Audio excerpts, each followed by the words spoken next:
Que a paz de Deus esteja com todos. Eu sou Marise, faço parte do Grupo Espírita Esperança em Cristo, e fico muito feliz de poder participar desse encontro, mesmo que de forma virtual neste momento, por orientação, né, da saúde. Espero que todos estejam bem.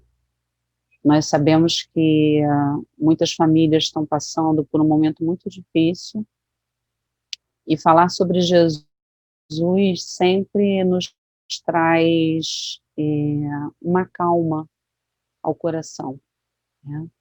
E nós fomos beneficiados com uma doutrina que nos acalenta, porque nos ensina que a vida continua. E muitos companheiros nossos têm retornado à pátria espiritual, mas também sabemos que Deus sabe de todas as coisas. Então, a mensagem do Evangelho é uma mensagem da Boa Nova, né? E hoje nós vamos falar sobre por que Jesus falava por parábolas. Então, para iniciarmos a nossa conversa, eu gostaria de agradecer a Deus, né, nosso Pai de infinita bondade e misericórdia, pela oportunidade de trabalho, agradecer a Deus o dom da vida, agradecer por tudo que recebemos, porque se fizermos um balanço, as bênçãos a cada dia são muito maiores do que as dores, mas nós focamos sempre na parte mais difícil, né? Então, que Jesus nos abençoe nessa estar em cada lar, no momento, amparando, socorrendo, consolando, levando alegria. Nós vamos conversar hoje sobre palavra por parábolas, né? E aí a gente lembra, né, que o momento de história, né, o momento histórico em que Jesus veio à Terra, foi um momento em que, deixa só eu ver aqui a apresentação, para ficar direitinho.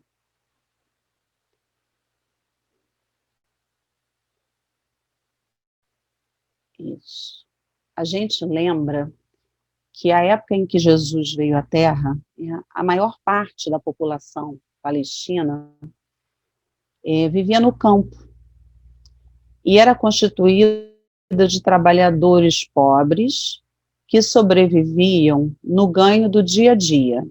Os ricos moravam nas cidades, né, e havia uma classe média pouco numerosa. Nela se encontravam os escribas e os fariseus. Pessoas excluídas da sociedade eram mulheres, doentes, surdos, mudos, cegos, leprosos e outras patologias, pagãos, escravos, estrangeiros e publicanos. E aí a gente lembra, olhando aqui no mapa, dessa região daqui, da Samária, né? Da Judéia, onde Jesus andava. Nessa época foi o local onde Jesus nasceu, né? Onde ele passou. E aí a gente percebe que, apesar de muitos anos terem se passado, mais de 2000 anos, né, 2020 anos, muitas dessas situações que a gente vê aqui de exclusão, né, da sociedade, elas ainda acontecem, né? Infelizmente, nós ainda guardamos resquícios dessa época de encarnação. Antes da vinda de Jesus, o cativeiro consagrado por lei era um flagelo comum, ou seja, era comum a escravidão, né? A mulher era aviltada em quase todas as regiões e ela recebia um tratamento inferior ao que se dispensava aos cavalos, né? E, infelizmente, ainda nos dias de hoje, nós vemos companheiros, né, que ainda pensam desta forma, né? Haja vista a necessidade da Lei Maria da Penha para proteger as mulheres. E as leis só são criadas à medida da necessidade da sociedade. Naquela época, antes de Jesus nascer, os pais também podiam vender os filhos. Lamentavelmente, a gente ainda se depara com situações como essa nos dias de hoje, né? Em alguns lugares, até no próprio Brasil, as crianças são vendidas, né, como peças. Os vencidos nas lutas, né, nas guerras entre os povos, eles eram cegados e aproveitados em serviços domésticos. As crianças fracas eram punidas com a morte. Então, por exemplo, uma criança que nascesse com alguma patologia, hoje conhecida como deficiência, ela era punida com a morte, porque seria um peso para a sociedade. Os enfermos eram sentenciados ao abandono, como nós temos relato, né, dos nossos companheiros rancenianos, leprosos, que eram banidos da convivência, né? Eles andavam com sinos para que as pessoas soubessem que eles estavam se aproximando e se afastassem para não serem contaminadas, né? Então, esse era o quadro geral da época em que Jesus veio à Terra, né, antes da vinda dele, da chegada dele. Depois da vinda de Jesus, depois que ele foi condenado, né, ao suplício da cruz, diga-se de passagem, sem reclamar, né, muito pelo contrário, rogando perdão para aqueles que estavam ferindo, para aqueles que o haviam pegado na cruz, né, e Jesus instilava no ânimo dos seguidores novas disposições espirituais. Ele trazia ideias muito diferentes daquelas que nós falamos do slide anterior. Os seus discípulos, iluminados, né, pela influência de Jesus, consagram-se ao serviço dos semelhantes. Simão Pedro e os companheiros dedicam-se aos doentes e aos infortunados. Lembrando que no slide anterior, nós falamos que essas pessoas elas eram banidas da sociedade. Então, os seguidores de Cristo, eles passam a dedicar a vida a cuidar destas pessoas segregadas. Instituem-se casas de socorro para os necessitados e escolas de evangelização para o espírito popular. Pouco a pouco, altera-se a paisagem social no curso dos séculos. Então, antes da vinda do Cristo, nós vemos uma sociedade completamente excludente para os diferentes, né? Tudo que era diferente do considerado, entre aspas, normal, era colocado dentro de um saco de gatos, né? E afastado da sociedade. E, após a passagem do Cristo, muda esse panorama, porque ele ensina o amar ao próximo como a ti mesmo, né? E aí a gente tem notícia, através da bibliografia espírita, dessas casas de socorro para os necessitados, né? A própria Maria de Magdala, de leprosos, para cuidar deles, né? A partir do contato com o Cristo.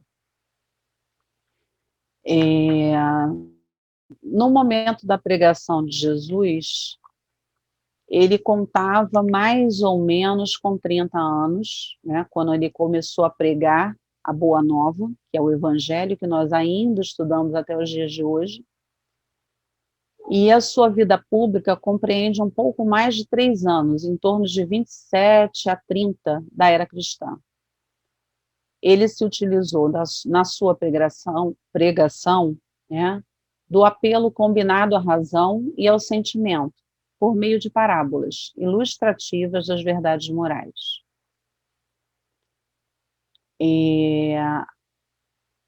Vejamos, meus irmãos, que 3 anos de trabalho do Cristo, nós estamos aqui até hoje tentando entender e vivenciar o que para ele já era uma verdade naquela época.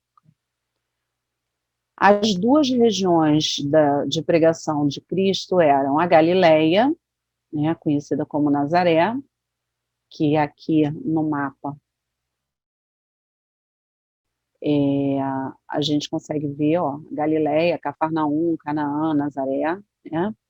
As cercanias do Lago de Genezaré, aqui bem pequenininho, o Lago de Genezaré, e as cidades por ele banhadas, e principalmente Cafarnaum, que era o centro da atividade messiânica de Jesus. E a outra região era Jerusalém, né, que Jesus visitou durante 4 vezes durante seu apostolado, sempre por ocasião da Páscoa. Tá? Nas suas pregações na Galileia, percorrendo os campos, as aldeias, as cidades, Jesus anunciava às turbas, né, às multidões que o seguiam, o reino de Deus. E também recrutava, foi o período em que ele recrutou 12 dos seus apóstolos, a quem ele preparou, né, ele preparava para serem as suas testemunhas. Ao mesmo tempo em que ele prepara os apóstolos, ele vai realizando os milagres. E aí, o que nos chama a atenção, né? Jesus chama para ser apóstolos aquelas pessoas do povo, né? Ele não pega ninguém nas sinagogas, ninguém iniciado, ele pega pescadores, pessoas comuns, pessoas como nós, como eu costumo brincar, né, com as pessoas mais próximas, nós somos todos estragadinhos, por isso que estamos aqui. E Jesus pegou, né, os estragadinhos da época, né, para segui-lo e para prepará-los para dar continuidade ao seu trabalho. Em Jerusalém, continuamente perseguido pela hostilidade dos fariseus eram pessoas que faziam parte de uma seita muito considerada e muito influente na época, que era uma casta de doutores e ortodoxa do judaísmo, né? Esse grupo, né, perseguia Jesus atacava a hipocrisia deles e se esquivava de suas ciladas. Vira e mexe, eles viviam armando lá uma cama de gatos para o Cristo. Como prova de sua missão divina, ele apresenta a cura de um cego de nascença e a ressurreição de Lázaro. E isso mexe muito, né, com a população na época. Imagina, se hoje em dia alguém ficar curado de alguma doença que não tem cura, a gente já acha estranho com todo o avanço da ciência, né? Imagina aquela época em que a ciência nem estava nos primórdios, né? E alguém ficar curado de uma cegueira de uma forma assim instantânea. E aí, para a gente entender, né, o que significa ensinar por parábola, a gente precisa saber o que significa uma parábola, a palavra parábola, né? A palavra parábola significa uma narrativa curta, uma historinha curta, não raro identificada com o apólogo e a fábula, em razão da moral, explícita ou implícita, que encerra e da sua estrutura diamétrica. Distingue-se das outras duas formas literárias pelo fato de ser protagonizada por seres humanos.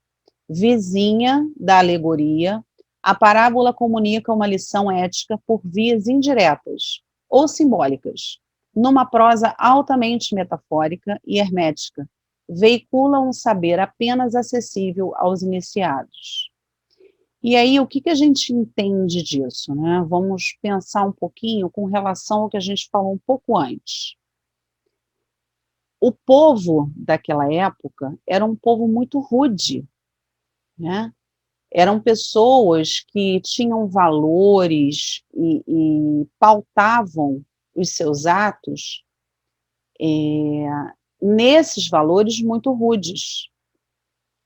E como é que Jesus ia falar de coisas tão singelas, de coisas tão sutis, para um povo tão embrutecido? A compreensão ficaria muito difícil. E aí ele didaticamente conta historinhas, né? A parábola se aproxima às fábulas, sendo que as fábulas a gente sempre tem bichinhos, né? Os personagens são personagens fantasiosos e tal. Nas parábolas do Cristo, os personagens são pessoas, são seres humanos. Mas sempre tem uma moral da história, como tem nas fábulas, né? E era dessa forma que Jesus ensinava as pessoas naquela época, né? De uma forma metafórica, com símbolos.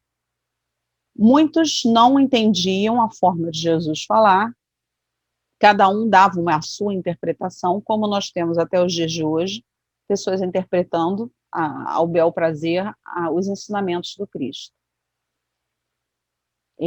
Jesus foi um educador por excelência, que soube se valer dos métodos que ele tinha de ensino na época, né, que eram as parábolas. A parábola, na realidade, é uma historinha contada para tentar passar algum ensinamento para aquela população endurecida. Para explicar o gênero parabólico, é preciso entender a parábola como sendo uma apresentação de símbolos, como eu havia dito ainda há pouco. Isso é, imagens tomadas das realidades terrestres para serem sinal das realidades reveladas por Deus. E aí, para a gente entender melhor isso, eu vou trazer uma parábola, que é a parábola dos talentos, mas antes, a gente vai entender o significado do talento. Talento, naquela época, não tinha o significado que tem hoje para nós, né?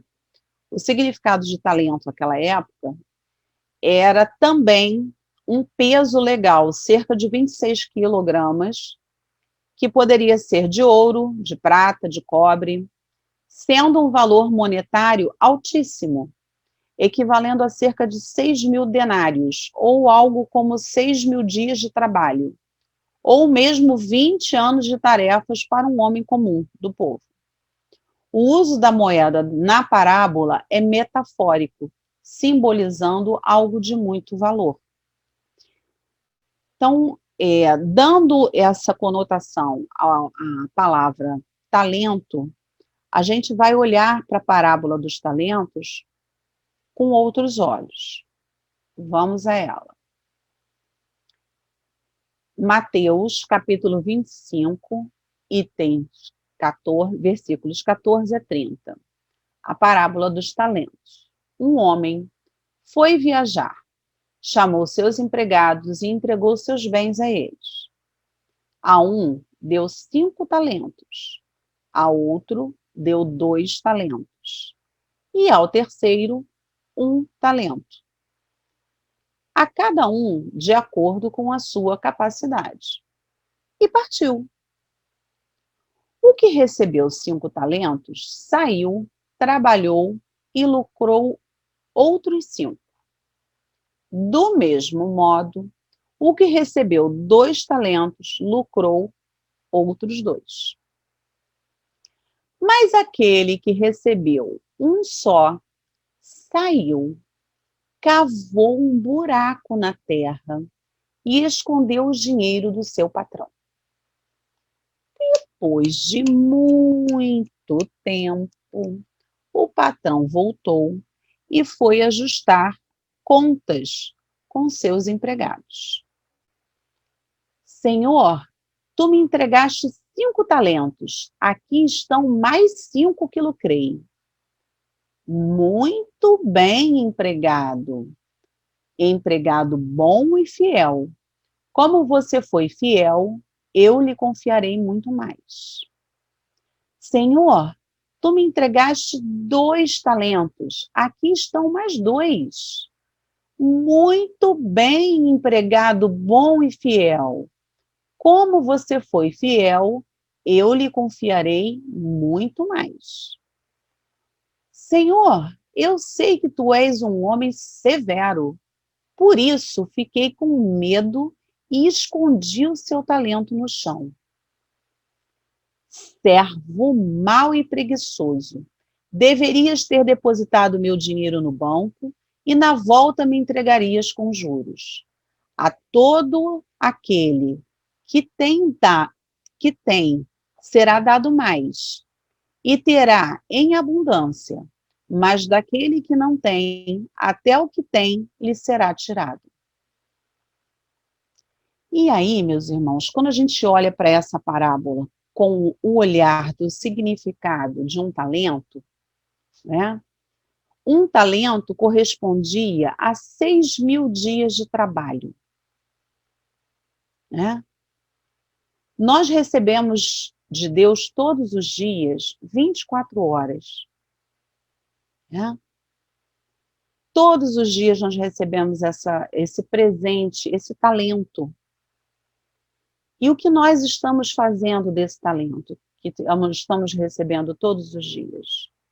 Nós estamos multiplicando, como os 2 empregados, ou nós estamos cavando um buraco e guardando esses talentos que Jesus tem nos dado, né?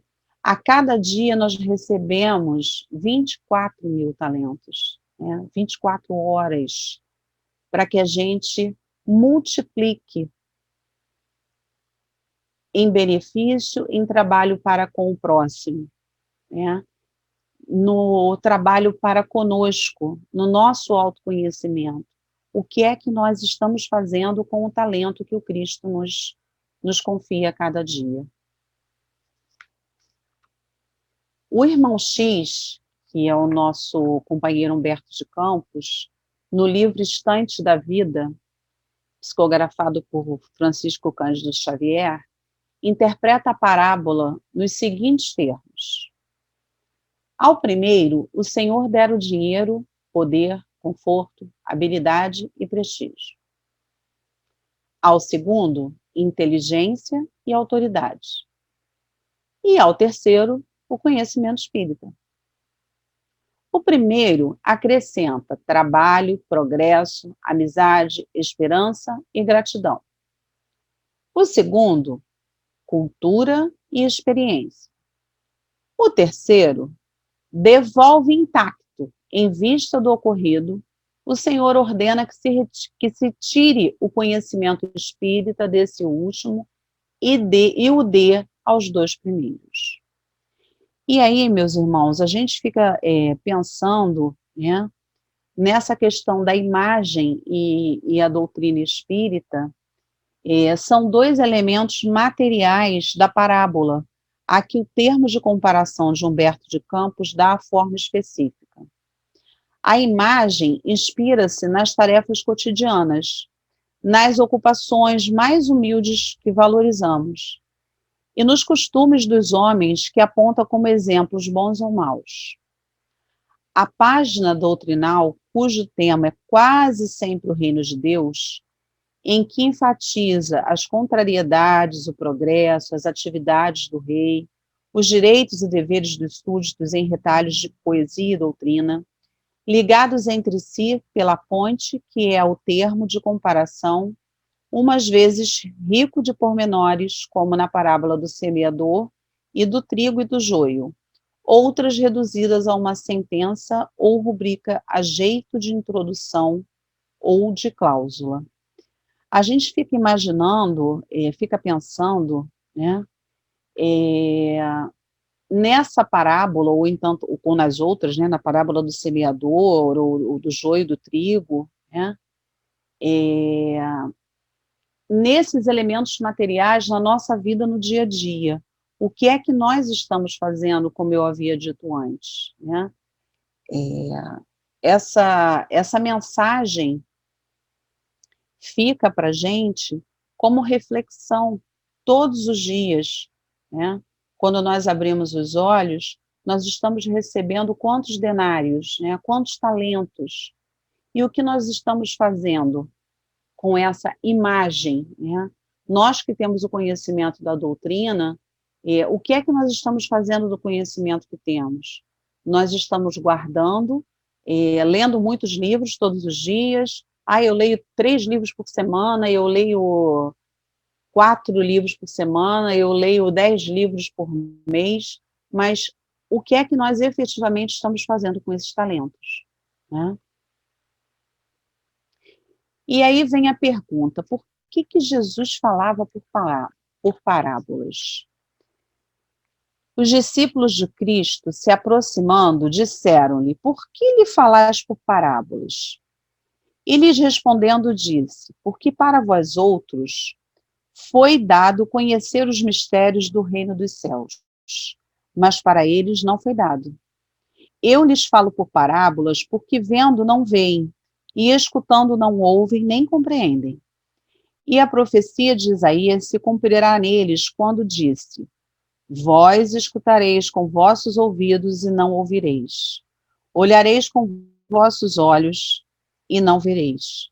Porque o coração deste povo está entorpecido, e seus ouvidos tornaram-se surdos, e eles fecharam seus olhos de medo, que seus olhos não vejam, que seus ouvidos não ouçam, que seu coração não compreenda, e que, estando convertidos, eu não os curasse.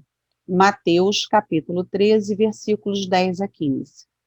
Então, o próprio Cristo explica que o povo, à época, tinha olhos e não conseguia ver, tinha ouvidos e não conseguia ouvir, né? Tinha coração, mas não conseguia compreender o que estava acontecendo de fato. E quantos de nós ainda hoje não compreendemos a mensagem do Cristo, né? Na tradição dos antigos hebreus, a transmissão de conhecimentos, ela era oral, não era nada escrito. A escrita e a leitura eram dominados por pouquíssimas pessoas, que eram os iniciados, né? A grande população, né, o povão, assim dizendo, não tinha contato com esses conhecimentos. E o que o Cristo faz é levar o conhecimento através dessas historinhas, né, para o povo. A escrita naquela época ela era muito cara, já que não existia papel como nós temos hoje. Era apenas o pergaminho e o papyrus, que custava muito. Os livros sagrados ficavam somente nas sinagogas, dentro dos templos. E para memorizar os ensinamentos, os hebreus empregavam muitos trocadilhos, provérbios, rimas, comparações, poesias, cantos, coisa que o povo não tinha acesso. Mais fácil para eles, para elas memorizarem, para essas pessoas memorizarem os ensinamentos de Jesus, mesmo que não conseguissem alcançar a profundidade moral de seus ensinamentos, as parábolas facilitavam, né? Como até hoje, a gente pode não entender com profundidade o que está dizendo Cristo, mas ouvindo a história, a gente para prestar atenção e para refletir, e dessa forma o Cristo conseguia transmitir o conhecimento que estava lá nas sinagogas a outras pessoas. Desta forma, como diz Eurípides Barçanufo, a releitura do Evangelho de Jesus sob a ótica da doutrina espírita faculta ao homem o entendimento da vida na sua significação profunda e inadiável, que é a proposta do Cristo, né? Que a gente entenda o verdadeiro significado, né, da vida, quem somos nós, de onde viemos, para onde vamos, o que é que nós estamos fazendo aqui. Essa era a proposta do Cristo, né? E a doutrina espírita vem atualmente lançar luz sobre uma porção de pontos obscuros, mas não o faz inconsideravelmente. Os espíritos procedem nas suas instruções com admirável prudência. É sucessiva e gradualmente que eles têm abordado as diversas partes já conhecidas da doutrina, e é assim que as demais partes serão reveladas no futuro, à medida que chegue o momento de fazê-las sair da obscuridade. Isso está no Evangelho segundo o Espiritismo, capítulo 24, item 7. Então, mesmo muito tempo depois da passagem do Cristo pela Terra, Kardec nos traz de uma forma diferenciada, né, novas instruções acerca dos mesmos assuntos, né, mas também, à sua época, Kardec não era compreendido, né, como ainda hoje, muitos companheiros vêm e dizem que não estão vendo, ouvem e dizem que não estão ouvindo, né, e quantas verdades vão sendo reveladas à medida em que o tempo vai passando, né? E aí a gente fica se perguntando o quanto a gente já compreendeu dessa mensagem do Cristo, né, há 2020 anos atrás, e o quanto a gente compreende da doutrina espírita. André Luiz também, né, através da mediunidade de Chico, traz para a gente muitas histórias, historinhas, né, com pessoas, não com bichinhos, não são fábulas, que nos fazem refletir e pensar sobre a nossa rotina, se de fato nós estamos compreendendo os ensinamentos do Cristo. E nós ainda hoje pegamos as parábolas, lemos e ficamos tentando interpretar e entender à luz da doutrina espírita, e muitas vezes nós temos dificuldades de compreensão. E algo muito importante, e que essa semana eu falei sobre isso, ou semana passada, muitas pessoas atribuem, porque você tem que ter muito conhecimento, tem que ter faculdade, tem que ter graduação, né, pós-graduação, mestrado, doutorado, para entender, e não é isso, né? O próprio Cristo fala do sentir com o coração, e Joana de Ângeles fala dessa aproximação entre o racional e o emocional.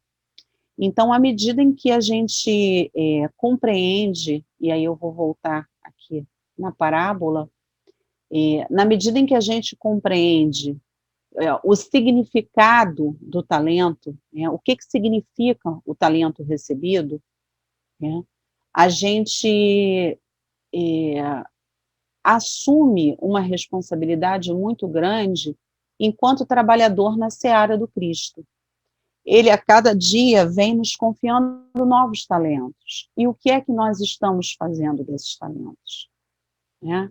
Ele nos ensina através de historinhas curtas como esta, que nós precisamos não temer sair do nosso conforto, né, e multiplicar os talentos que nós recebemos. No momento que nós estamos vivendo hoje, um telefonema, uma mensagem de WhatsApp, né, uma simples, às vezes uma postagem numa rede social, lembrando o Cristo, né, mandar uma música. Gente, que diferença a gente pode fazer na vida das outras pessoas, né? Multiplicar esse talento que Deus nos deu, esse contato que a gente tem com a doutrina, que é tão consoladora nesse momento de tanta dificuldade, e multiplicar esse talento, né? Multiplicar por 3, por 6, por 9, por 15, né? Por 15 mil. As oportunidades, elas estão a todo momento, elas nos cercam. Muitas vezes um vizinho idoso, ou alguma pessoa próxima, né, que esteja doente, que não tenha como sair para fazer suas compras. Recentemente, uma amiga que é até de outra religião, não é espírita, mãe que estava com Covid. E aí ela orou muito e ela percebeu que o marido estava em melhores condições do que a mãe, porque a mãe não conseguia nem preparar a própria comida. E aí ela foi para a casa da mãe dela e passou a cuidar, né, com o tratamento, com o cuidado dela. A mãe dela foi melhorando, graças a Deus está bem. Esses dias, deve ter uns 3 dias, a mãe pediu material de limpeza para higienizar o quarto, porque a mãe ficou dentro do quarto, e ela chegava na porta, batia, entregava comida, né? Pegava, recolhia a roupa dentro de um saco para poder lavar, higienizar. Então, assim, ela conseguiu multiplicar o talento que o Cristo deu, né? Se colocando no cuidado para com o outro. E aí a pergunta que fica para nós, né, será que nós hoje ainda temos a mesma dificuldade do povo? Já entendemos que precisamos multiplicar os talentos, né? Assim eu encerro a nossa conversa de hoje. Mais uma vez, muito grata a Deus, nosso Pai, pela oportunidade. E, como dizia uma companheira da Casa Espírita, que já desencarnou há alguns anos, eu sempre peço a Deus que não me tire a prova, mas que me dê forças para passar por ela. E é com essas palavras que eu encerro o nosso encontro de hoje. Que a paz de Deus fique com todos.